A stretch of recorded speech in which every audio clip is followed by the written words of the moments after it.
Kita tuh nggak ada appraisal, karena kan appraisal. sesuai dengan harga rumahnya langsung. Paham. Gitu. Dan sebenarnya FYI nih ya,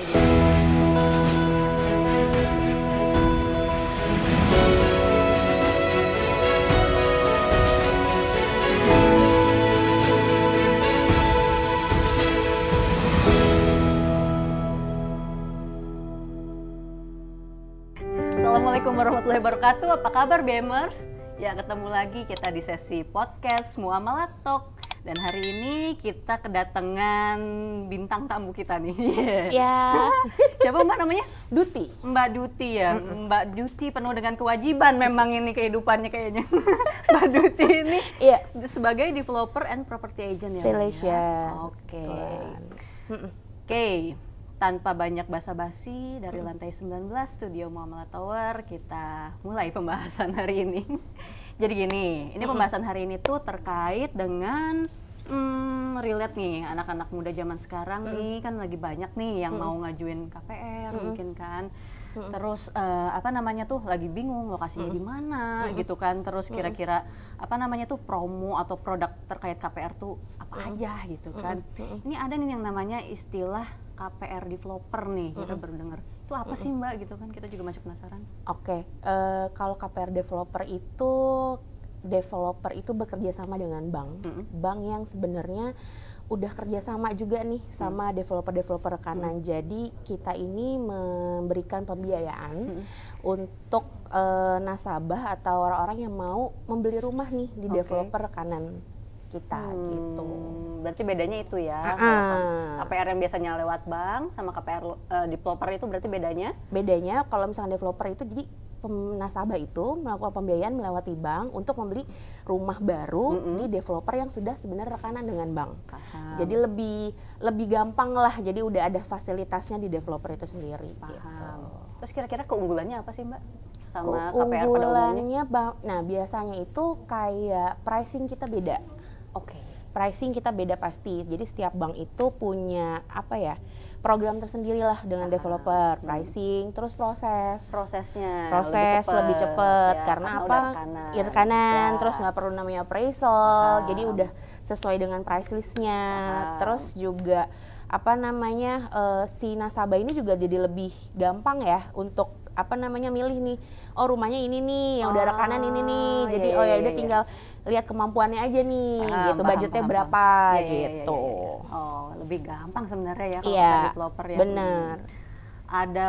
Ada untung pasti biasanya ada ruginya. Betul. Kira-kira apa nih ruginya nih? Ruginya itu maksudnya rugi dari kira-kira ada biaya tambahan kah? Pasti. Kalau misalkan biaya tambahan itu paling nanti ada biaya bank kan ya pasti. Tapi biaya bank itu sesuai dengan yang besarnya pembiayaan itu berapa gitu. Pasti kan nanti juga ada asuransi jiwanya juga. Tapi positifnya adalah kita tuh nggak ada appraisal, karena kan sesuai dengan harga rumahnya langsung gitu. Dan sebenarnya FYI nih ya, biaya appraisal itu sebenarnya juga lumayan agak morot kan ya. Dilihat dari harga jual dari si rumah itu sendiri kan. Dilihat dari besarnya pembiayaannya berapa. Pembiayaannya juga berapa. Lumayan nih ya, bisa ngirit ini banyak. Terus ini nih, kita lagi mau relate sama case akhir-akhir ini nih. Banyak konsumen yang tertipu nih sama KPR. Dibilang katanya KPR-nya langsung ke developer, nggak melalui bank gitu kan. Ini kira-kira gimana nih? Ada kiat-kiat khusus nggak sih buat? Iya, sebenarnya kiat-kiatnya sih kalau dari si nasabah sendiri atau yang mau beli rumah sendiri, itu pertama Google dulu deh. Developernya itu, pengembangnya itu siapa? Pernah nggak dia ngebangun sebelumnya, terus track recordnya kayak gimana, dilihat semua, berpengalaman seperti apa, terus dilihat dulu itu, terus rekanan banknya tuh siapa aja sih, gitu, banyak nggak atau apa, gitu. Jadi sekarang udah mulai gampang ya nyari track record si developer itu, gitu. Sebenarnya kayak gitu aja sih. Misalnya memang udah good track, itu kan langsung aja sikat sih sebenarnya. Sikat, bener. Skema pengajuannya sendiri ini gimana nih? Misalnya untuk KPR developer? Kalau KPR developer itu biasanya dari developer itu kan juga dia ngasih pertama ada booking fee. Jadi kalau udah naksir nih, kita lihat si nasabah pasti harus lihat dulu dong rumah yang dia mau beli kayak gimana sih bentuknya. Biasanya kayak ada rumah contoh tuh kan, dia lihat gitu, lihat dulu rumah contoh, oh cocok nih, ini berapa harganya, nanti biasanya booking fee. Setelah booking fee itu, developer itu kadang juga ngasih namanya DP itu bisa bertahap, ada yang bisa langsung. Habis itu baru kita si nasabah ini kayak mengajukan KPR di bank rekanan kayak gitu, atau ke di muamalat gitu. Apa aja sih itu tuh yang harus disiapin sama calon nasabah kita? Pertama, nasabah juga harus tahu budgetnya ya. Terus yang kedua itu DP-nya juga harus siap. Terus kayak kalau dia punya namanya kewajiban kayak kadang banyak kartu kredit atau apa gitu ya, pembiayaan lain, dia harus lihat kolektibilitasnya juga. Dia tidak boleh telat atau apa, karena itu mempengaruhi banget. Itu yang paling utama sama pendapatannya dia sih. Kayak gitu. Berarti kalau misalnya memang yang ya kiranya tunggakannya juga harus yang ya kita bisa ada proporsionalnya lah ya. Kalau misalnya gitu. Udah ada tunggakan atau kayak gimana, ya tolong cepat dibayar dulu gitu. Jadi nanti bisa call 1 baru ngajuin ke sini. Kayak gitu. Oke, terakhir kita punya nih. Kira-kira ada kiat-kiatnya nggak sih kalau misalnya pengajuan kita biar disetujuin gitu kan cepet sama bank gitu. Apa nih kira-kira?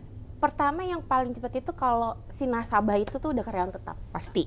Karena pendapatannya dia tuh bisa kelihatan, oh tiap bulan tuh ada ya. Terus kolektibilitas paling utama juga. Karena ngelihat karakter si nasabahnya tuh seperti apa. Terus ya paling savingnya dia kayak gimana, karena dilihat juga kan perputaran uangnya, karakternya dia kayak gimana, mutasinya kayak gimana. Itu sih yang paling utama. Mungkin ada kayak misalnya rate proporsional, berapa persentasi dia, income dia berapa, kayak gitu-gitu ada nggak sih Mbak? Sebenarnya kita punya perhitungannya sendiri sih, tapi balik lagi dari lihat si kewajiban si nasabahnya itu gimana. Kayak yang tadi kolektibilitas ya, karena spendingnya dia tuh sebelumnya seperti apa sih gitu. Income-nya gede tapi spendingnya juga gede.